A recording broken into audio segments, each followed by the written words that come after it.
Blackstone Audio presents Borders of Infinity by Lois McMaster Bujold. For John. 1. "You have a visitor, Lieutenant Vorkosigan." A little glassy panic twitched in the normally matter-of-fact corpsman's face. He stepped aside to let the man he escorted enter Miles's hospital room.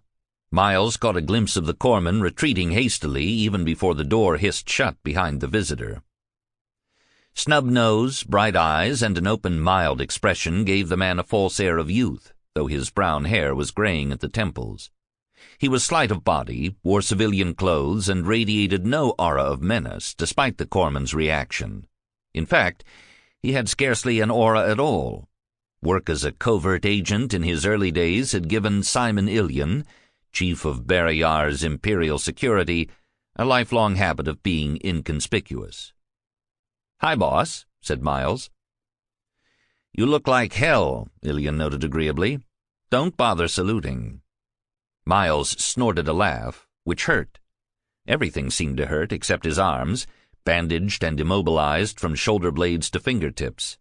They were still numb from the surgical stunners.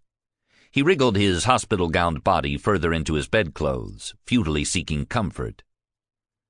"How was your bone replacement surgery?" asked Illian. "About what I expected from having my legs done before. The ugliest part was opening up my right arm and hand to pick out all the bone fragments. Tedious. The left went a lot faster, the pieces were bigger. Now I get to sit around for a while to see if the marrow transplants are going to take in their synthetic matrix. I'll be a bit anemic for a while."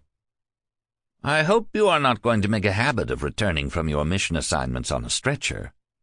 Now, this is only the second time that's happened. Besides, eventually I'll run out of unreplaced bones. By the time I'm 30, I could be entirely plastic." Glumly, Miles considered this possibility. If more than half of him became spare parts, could he be declared legally dead?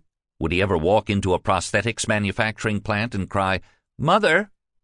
Were the medical sedatives making him just a little spacey? "About your missions," said Illian firmly. "Ah, so this visit wasn't just an expression of personal concern.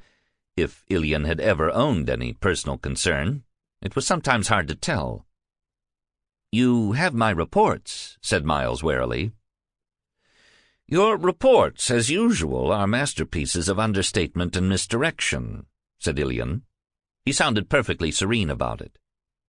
"Well, anybody might read." Sample complete. Ready to continue?